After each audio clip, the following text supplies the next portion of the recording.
이제 경쟁 사회입니다. 경쟁 사회. 어느 영역이든지 사람들은 이 경쟁을 안 하면은 살 수가 없어요. 경쟁을 안 하면은 그 경쟁에서 뭐 도태되거나 뭐 앞서 나가거나 뭐 현상 유지를 하거나 하여튼 이 경쟁 사회예요.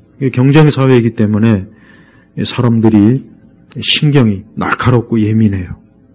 그러니까 경쟁이 심하면 심할수록 우리 사람들은 스트레스 많이 받고 정신적으로 압박을 많이 받고 또 그 경쟁에서 살아남기 위해서는 어쩔 수 없이 내가 남을 이겨야 되고, 그럼 남을 이기려면 내가 남보다 더 뭐든지 앞서 나가야 되고, 앞서 나가려면은 그만큼 뭔가 나름대로 노력도 해야 되고, 모르겠어, 또 나쁜 짓도 더 많이 해야 될지 모르겠어요. 그러니까 이 경쟁 사회가 굉장히 힘들어요. 그래서 과거 농촌 사회는 경쟁 사회가 아니에요. 농촌 사회는 그냥 계절의 주기에 따라서 사람이 거기에 맞추면 되는 거예요. 봄, 또 뭐 여름, 봄, 여름, 가을, 겨울. 그러니까 이 계절에 맞춰 살기 때문에, 그때는 뭐 사람들이 그렇게 크게 막, 경쟁을 할 필요가 없어요. 계절을 뭐 맞추어 가는데 경쟁한다고 해서 뭐 내가 빨리 한다고 해서 나만 여름이 오고 가을이 오는 건 아니잖아요. 근데 지금은 그런 게 지금은 이런 뭐 농촌 문화나 농촌 사회가 아니고 지금 뭐 오늘 아마 교회들마다 무슨 뭐 추수감사절 할까요? 추수감사절. 무슨 농사도 안 지는데 무슨 추수감사예요. 추수감사는 참 난 이해가 안 가요. 추수감사절 같은 거 할 필요가 없는데 지금은 항상 하나님 앞에 늘 감사하면 되지. 뭘 추수한 게 뭐가 있다고 난 도대체가. 지금은 이 정보사회, 그러니까 경쟁하고 경쟁에서 남을 앞서가야 되고 무너뜨려야 되고, 내가 거기에 도태되면 나는 뒤처지는 거. 그러니까 사람들이 스트레스 받고 신경이 날카로워지고, 그러면 당연히 심성이 어때요? 심성이 메마르죠. 심성이 메마르고 뭔가 좀 뭔가 좀 그래도 좀 남아있는 인간의 선한 성품이나 선한 마음보다는 좀 악해지고 또 잔인해지고 좀 냉정해지고 그런 게 심해요. 그래서 이런 세상에서 우리가 믿음을 갖고 산다는 게 참 어려워요. 진짜 어렵습니다.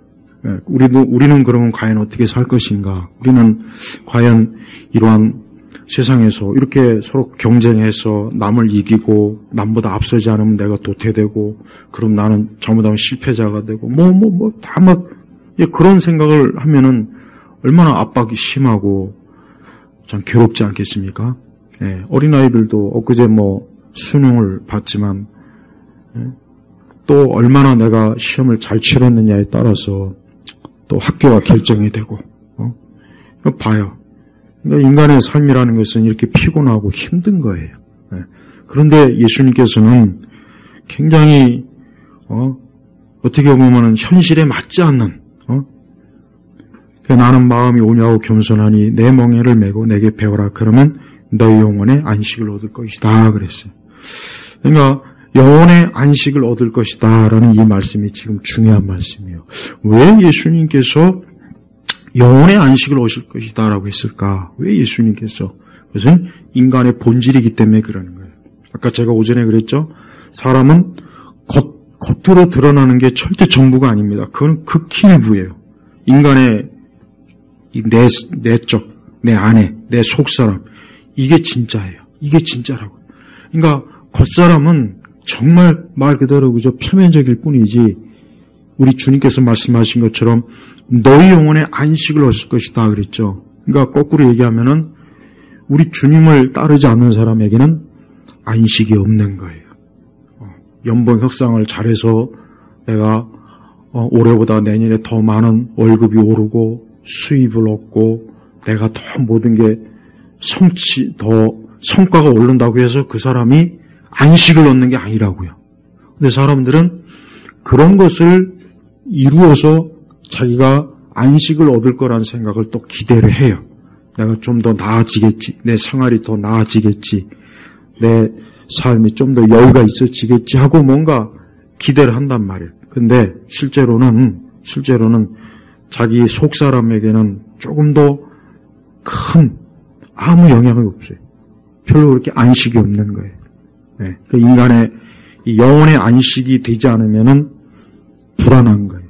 네. 그러니까 사람들이 진정으로 자기를 예수 그리스도에게 내맡기지 않은 모든 사람들은 어떤 형태로든지 그 속 사람이, 그 내면, 그 마음이나 생각이나 정서나 그 심리가 또 심령이 불안해요. 불안정하고 흔들리고 그게 심해지면 이제 우울증으로 넘어가는 것이고 그게 더 심해지면 이제 정신분리로 넘어가는 거예요.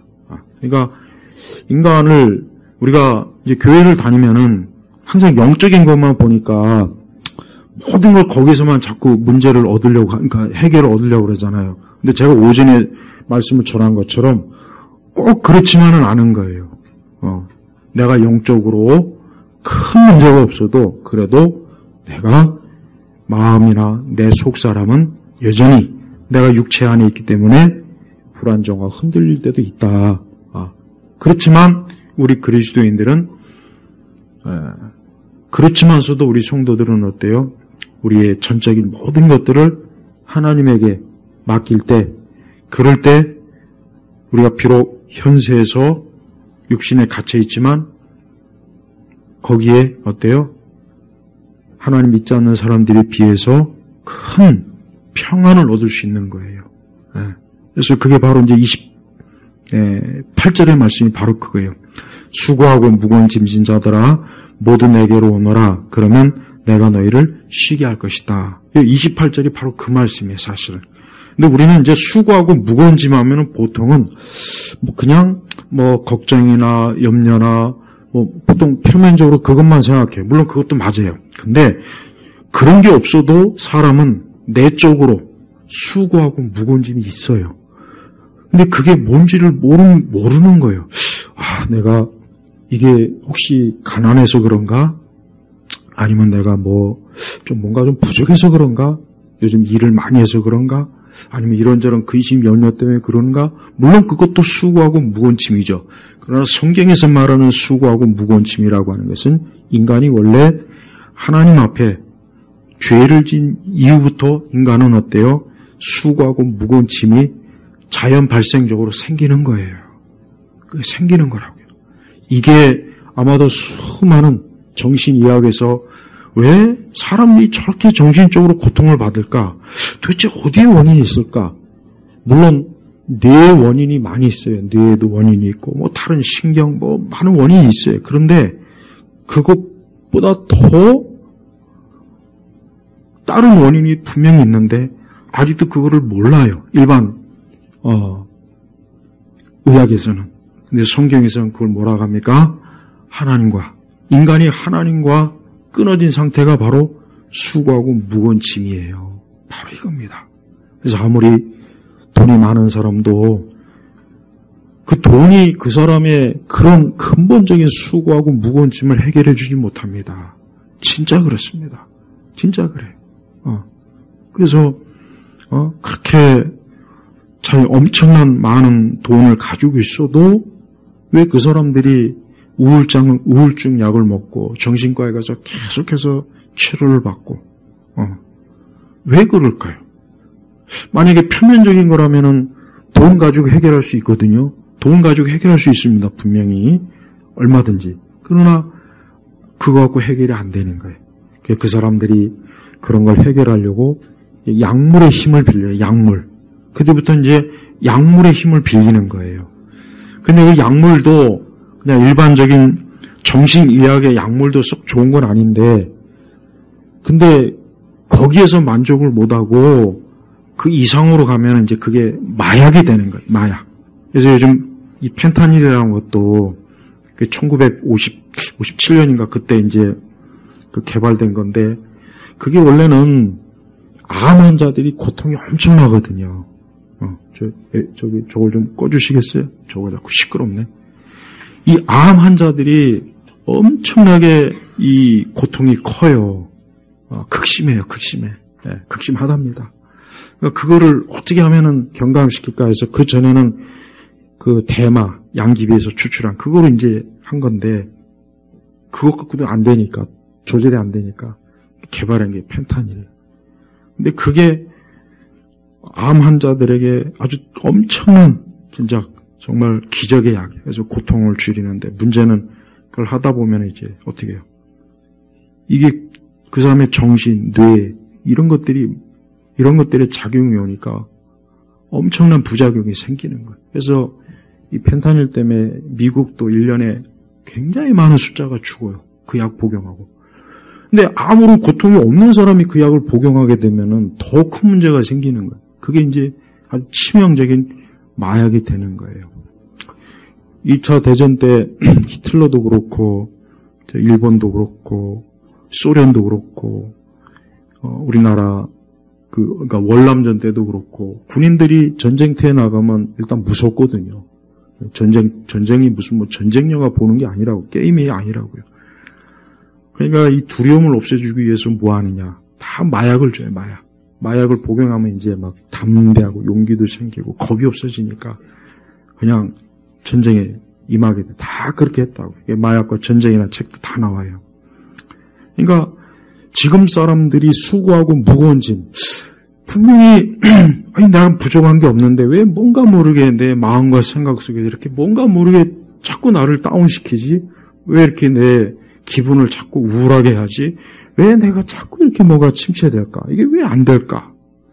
그러니까 그러기 위해서, 그거를 이제 극복하기 위해서 이제 마약을 복용해요. 하다 안 되면. 그게 마지막 코스라고요. 정신과 약도 안 되면 그 이상으로 가게 되는 거예요. 정신과 약으로 조절을 할 수 있어요. 뇌의 이 화학물질을 집어넣어서.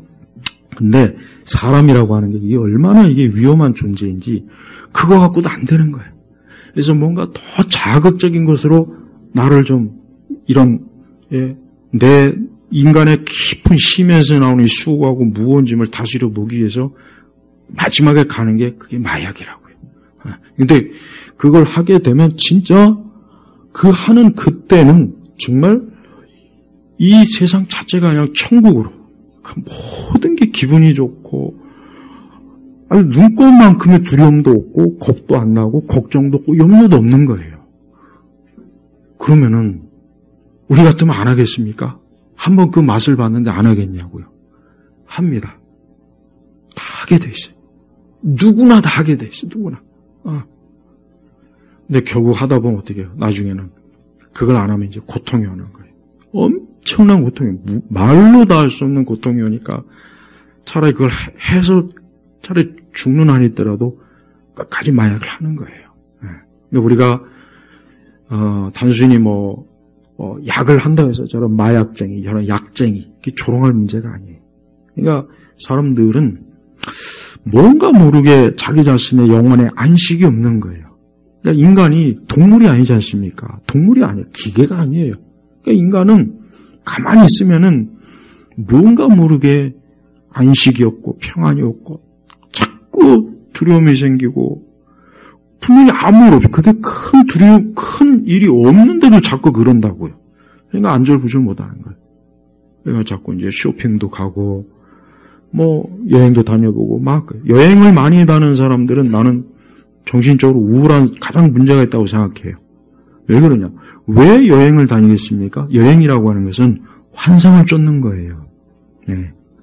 여행이라고 하는 게 그 가장 기본 속성이 뭐냐? 환상을 쫓는 겁니다. 환상. 왜?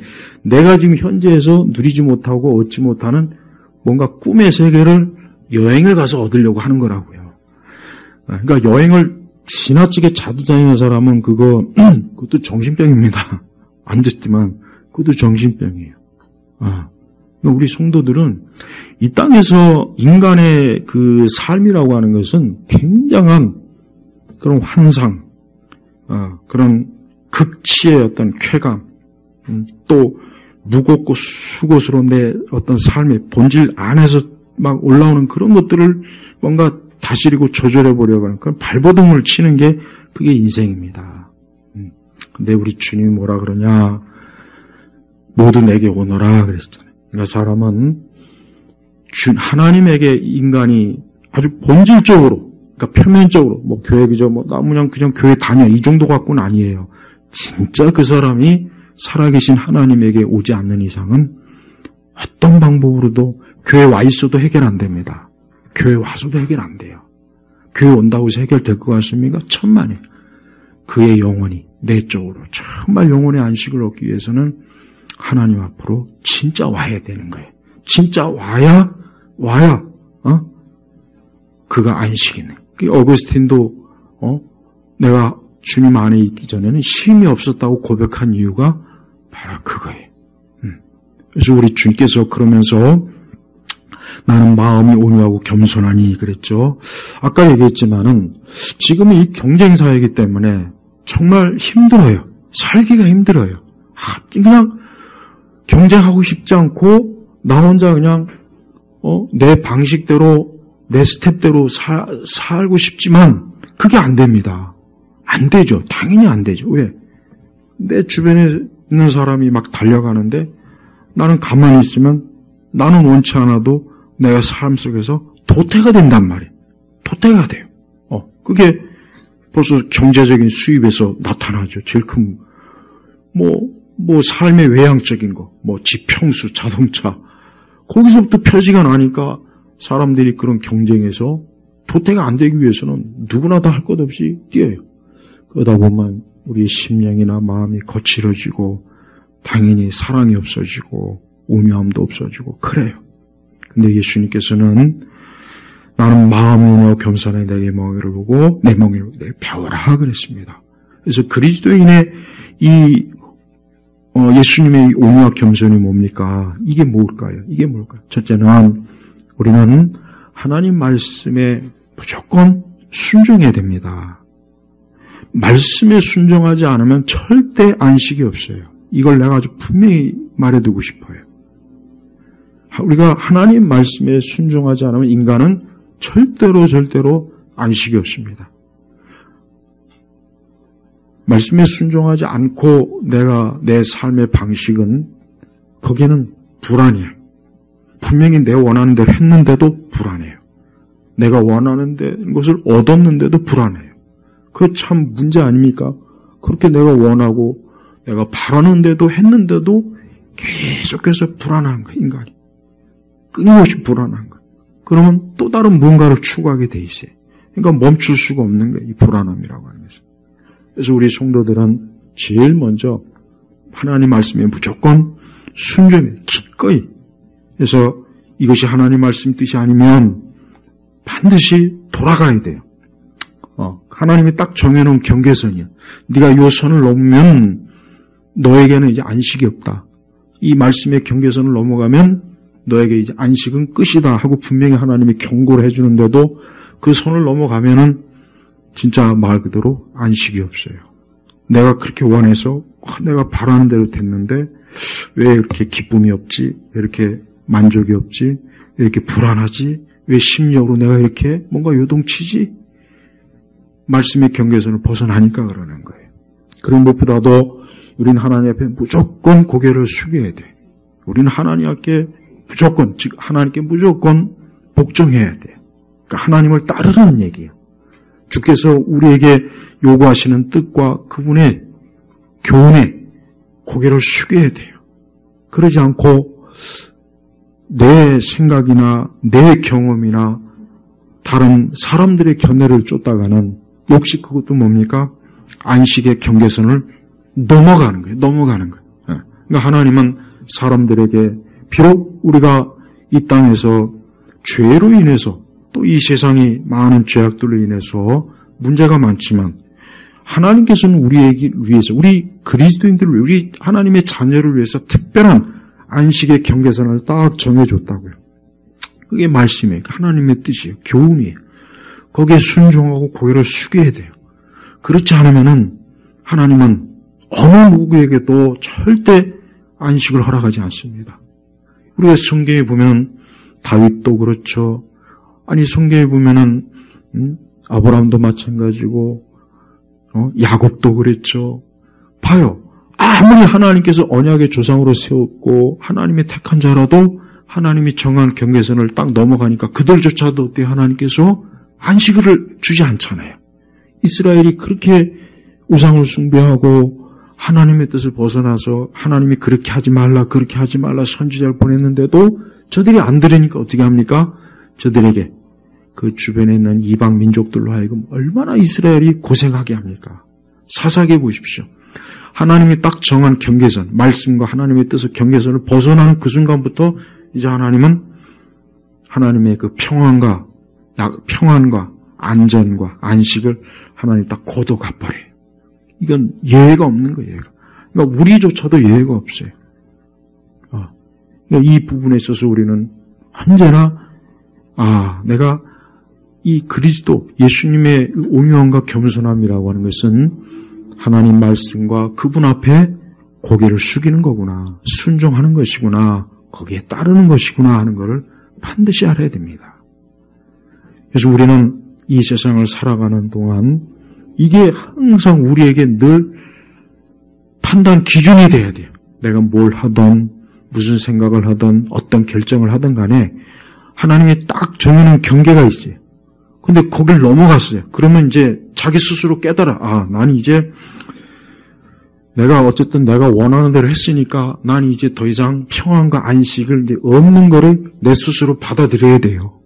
받아들여야 돼요.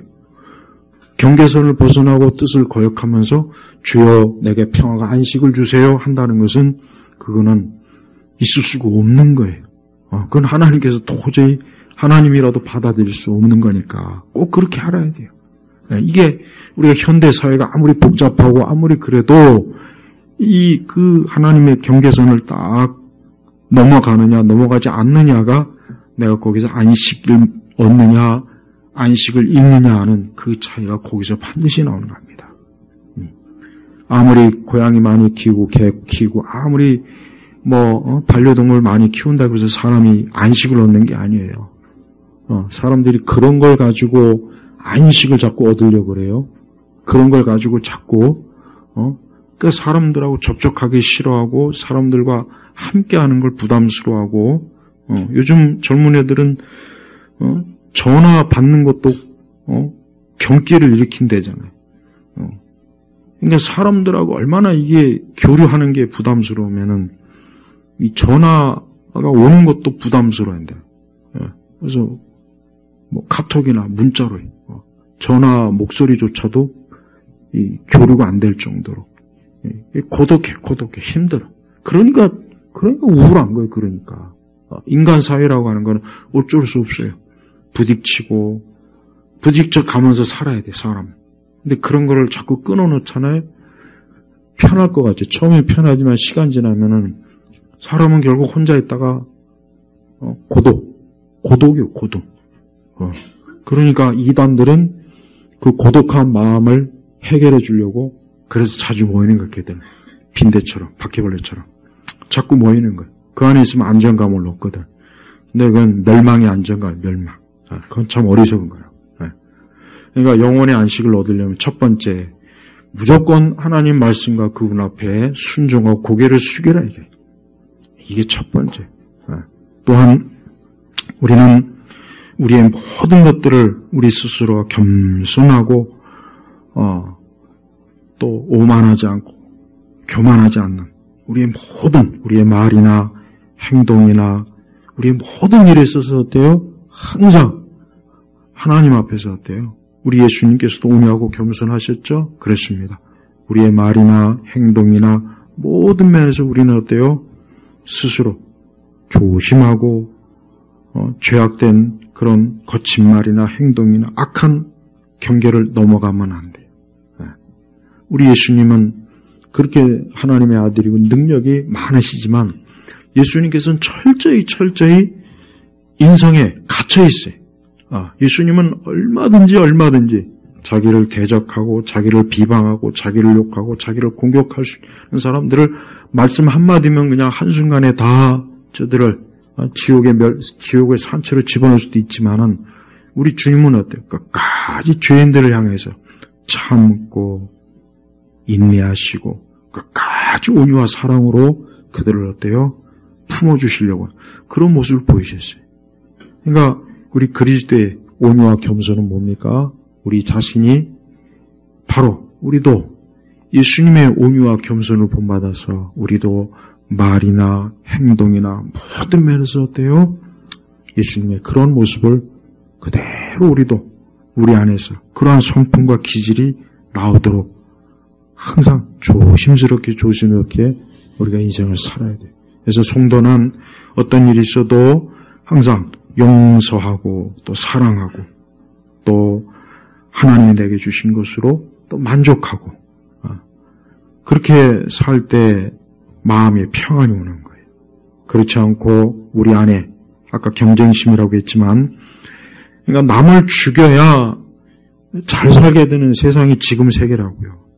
남을 짓밟고 죽여야 잘 살게 돼 있어요. 내가 시스템 자체가 그렇게 돼 있어요.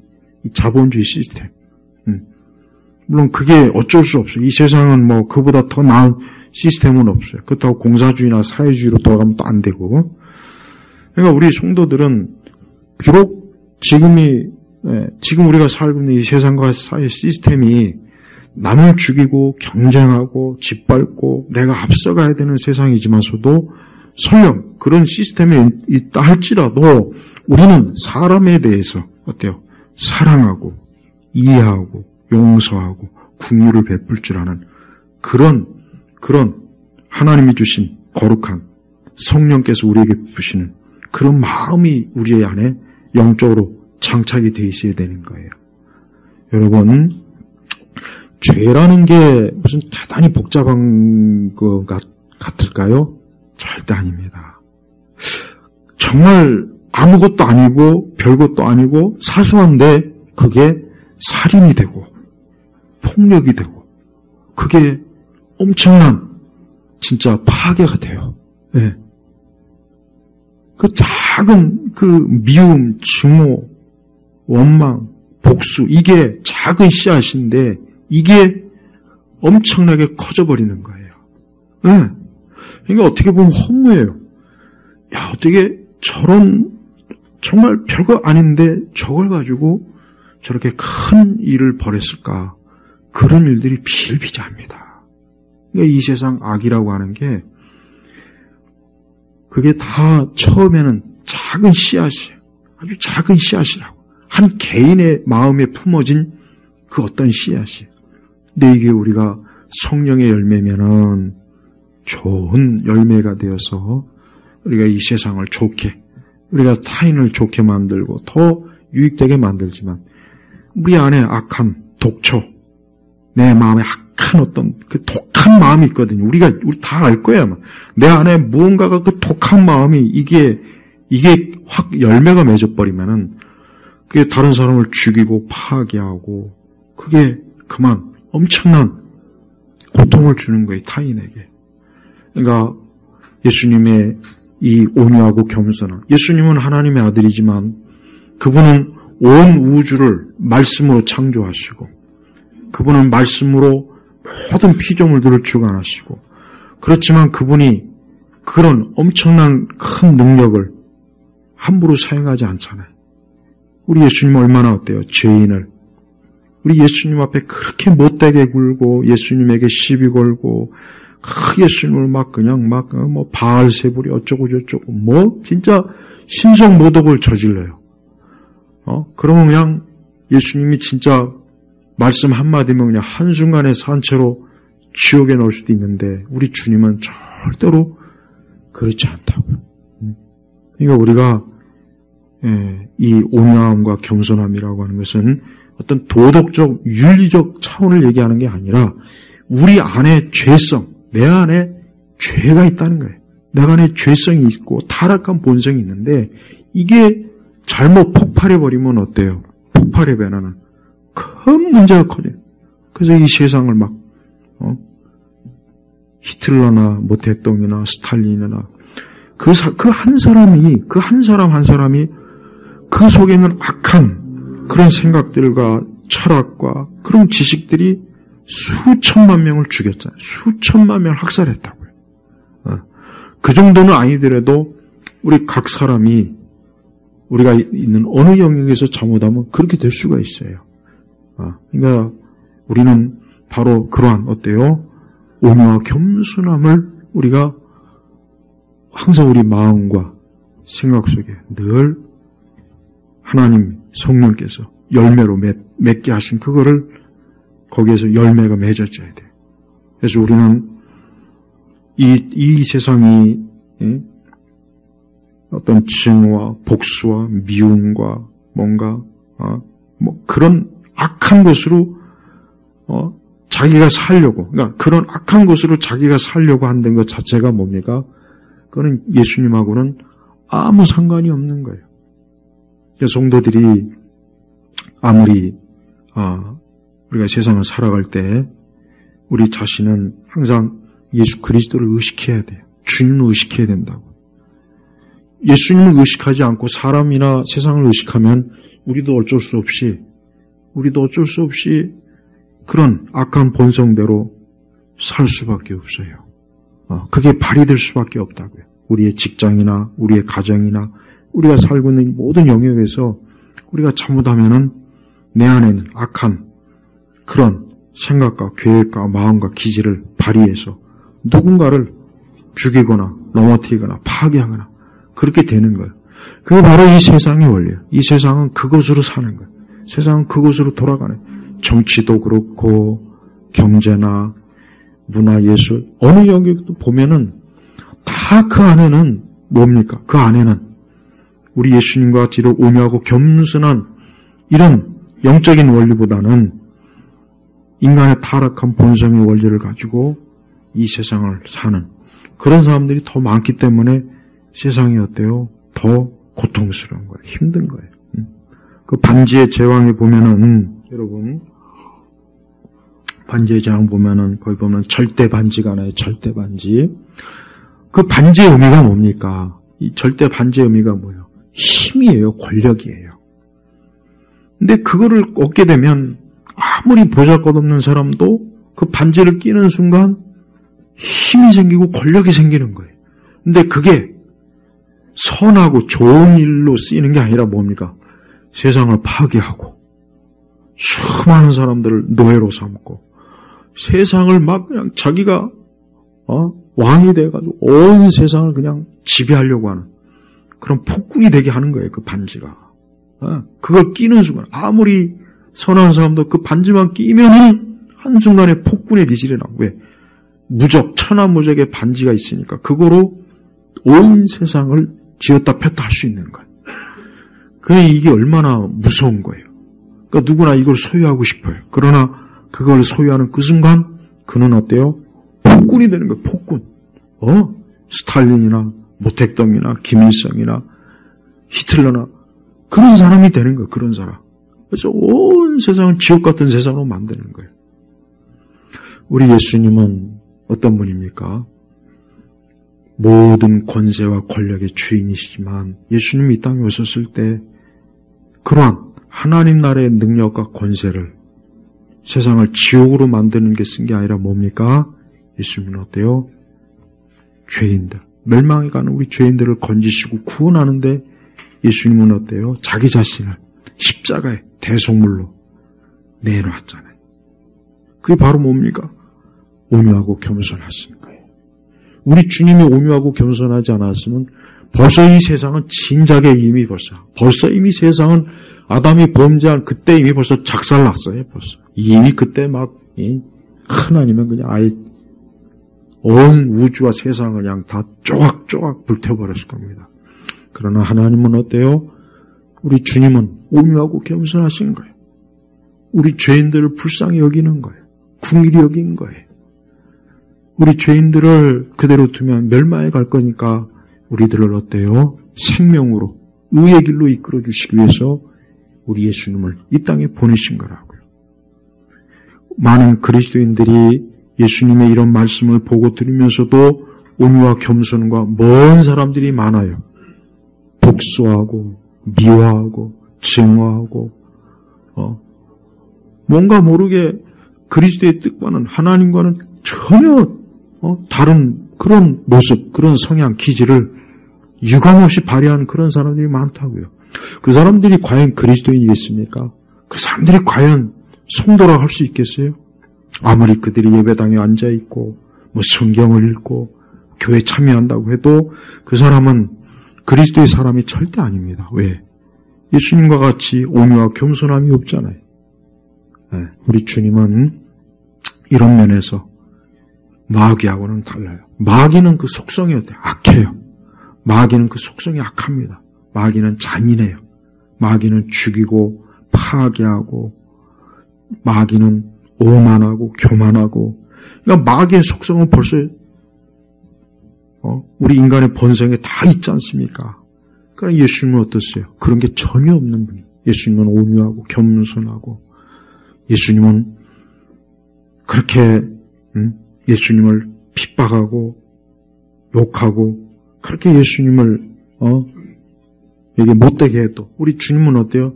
그들을 끝까지 궁일히 여겼어요.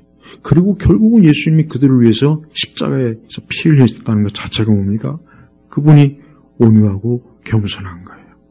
그래서 우리 성도들은 이 땅에서 사는 동안 우리가 이 세상의 경쟁 사회 속에서 서로 죽이고 서로 파괴하고 서로 짓밟을 때 적어도 성도는 그러지 않도록 우리의 마음에서부터 어때요?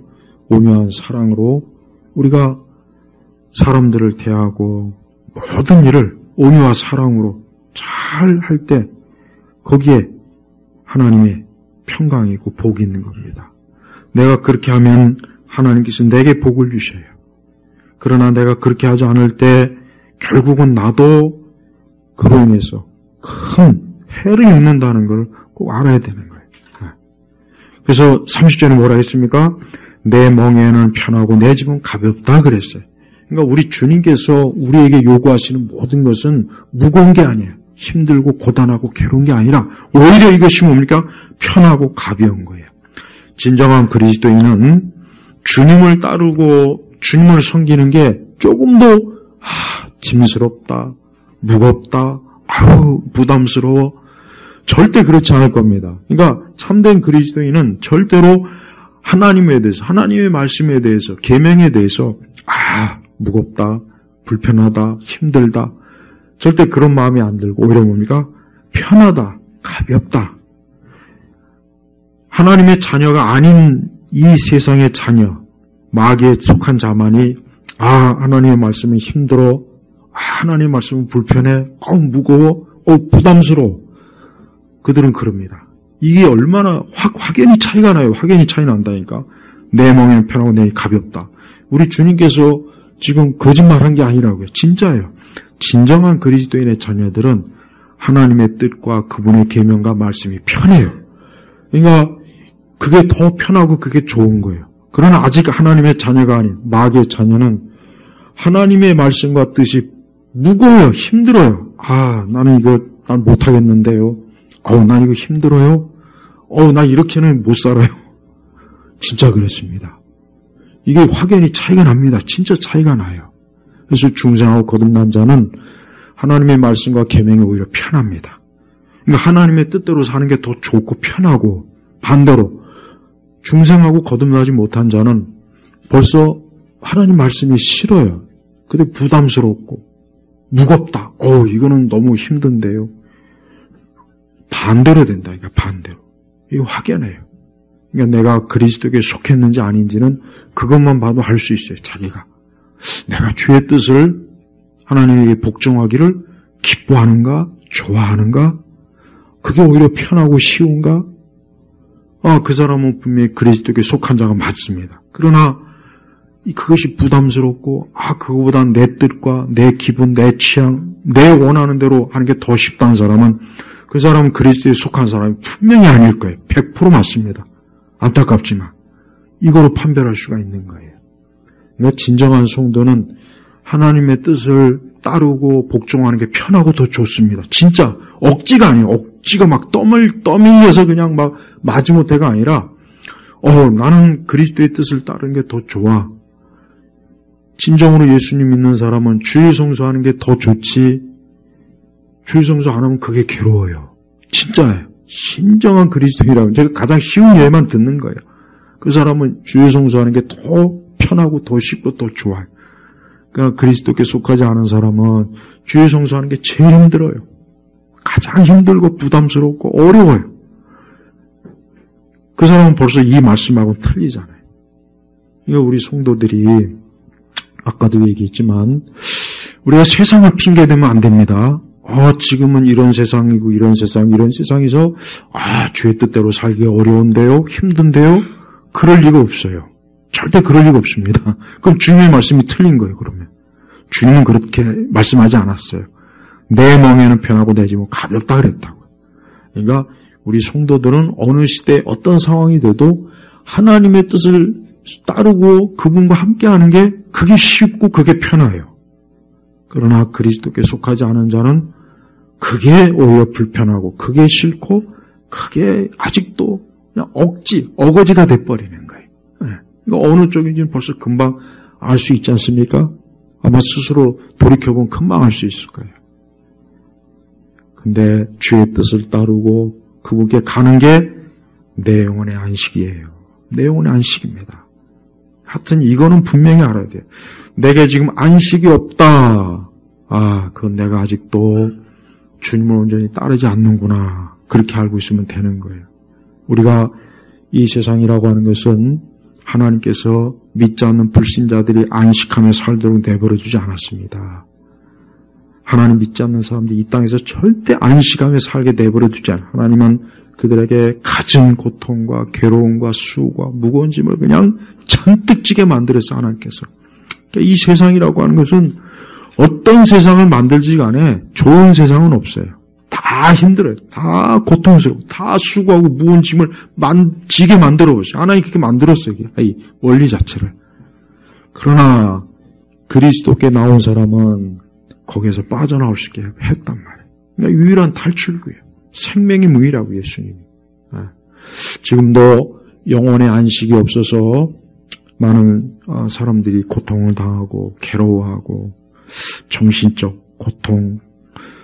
아까 제가 오전도 지금도 그렇지만 사람은 절대 겉으로 봐서 모릅니다. 겉으로 봤을 때는 별 문제 없어 보이고 밝고 하지만 그런 사람들이 내면 속에서는 지옥 같은 사람들이 엄청나게 많아요. 그러다가 그 사람들이 어느 날 갑자기 자살합니다. 그러다가 그 사람이 어느 날 갑자기 크게 무너질 수가 있어요. 벌써 그 속에 안식이 없는 거예요. 그러니까 우리가 표면적으로 보는 세상을 보고 속아나오고만 안 돼요. 이 세상의 광고, CF, 광고는 다 행복한 모습을 보여줘요. 왜? 그래야 사람들이 그 행복한 모습을 보고 물건을 사니까. 거기서 불행한 모습을 보면 누가 차를 사겠으며 누가 옷을 사겠어요. 근데 그게 다 거짓말이에요. 그걸 사도 여전히 불행하고 무겁고 수고하기는 마찬가지예요. 아무리 우리가 대궐 같은 좋은 집에 들어가도 지옥 같아요. 지옥 같다니까요. 진짜 그렇습니다. 왜? 영혼의 안식이 없으니까. 그래서 신앙은 믿음과 신앙의 궁극적인 그 하나님께서 우리에게 주시는 축복은 영혼의 안식이 분명히 맞습니다. 그러니까 우리 성도들이 영혼의 안식을 누린다면은 가장 큰 축복을 지금 누리는 거고 아직 그것이 없다면은 빨리 그리스도에게 나와서 그리스도에게 자기 자신을 맡겨야 되는 거예요. 이 땅에 수많은 사람들이 영혼의 안식이 없이 겉으로만 막 웃고 좋아하고 떠들고 뭔가 부유하고 사치스럽고 뭔가 자기 인생을 즐기는 것 같고 행복해 보이지만 그거는 그 속이 더 불행하기 때문에 더 과장된 표현을 하는 거예요. 더 과장되게 하는 거라고. 더 과장되게. 그래야 남들이 볼 때 내가 행복해 보이니까. 남들이 볼 때 내가 행복해 보여야 되니까. 지금 사람들은 다 연출된 삶을 살고 있어요. 연출. 연출이 뭡니까? 꾸며낸다는 거예요. 그러니까 본래의 모습이 아니라 다 꾸며낸 모습을 가지고 친구를 만나고 이웃을 만나고 다 만나요. 근데 사실은 다 연출된 거예요. 진짜는 자기 혼자 있으면 알아요. 자기 혼자 있으면 벌써 그게 다 무너져 버려요. 나는 세상이 막 좋다고 웃을 때 웃는 거 보면 저게 가장 지금 고통스럽고 힘들어서 그런 거다. 그렇게 봅니다. 그게 분명히 맞거든요. 그러니까 우리 성도들은 그리스도 예수 안에서 그분에게 쉼을 얻고 이 온유와 겸손, 여러분 세상을 차지하려고 제발 세상을 차지하려고 세상을 이기려고 남을 죽이려고 남에게 승리하려고 막 발버둥 쳐서 그렇게 될 수 있겠지만 그러고 나면 이제 그 사람 차례가 이제 다음은 이제 그 사람이 죽을 차례가 된 거예요. 또 누군가로부터 그렇게 될 겁니다. 그러니까 그런 것은 절대 우리가 따라갈 삶이 아니니까 우리는 하늘에 소망을 두고 이 땅에서 그리스도에게 내 모든 걸 맡기면서 인생을 살 때 그게 행복이에요. 그게 진짜 행복이고 평안입니다. 제발 여러분 속지 마세요. 이 세상이 하는 말은 다 거짓말이에요. 다 거짓말. 근데 그걸 모르고 속아 넘어가요. 정작 하나님의 말씀은 안 믿으면서. 그러니까 오늘 이후부터는 하나님의 말씀만이 진짜다. 그걸 좀 바르게 알고 오늘 말씀처럼 여러분이 영혼의 안식을 얻고자 한다면 참으로 마음이 오냐고 겸손하신 예수님을 따라가고 예수님과 함께하는 그런 인생길 가시길 주의 이름으로 축복합니다. 기도하겠습니다. 하나님 아버지 감사합니다.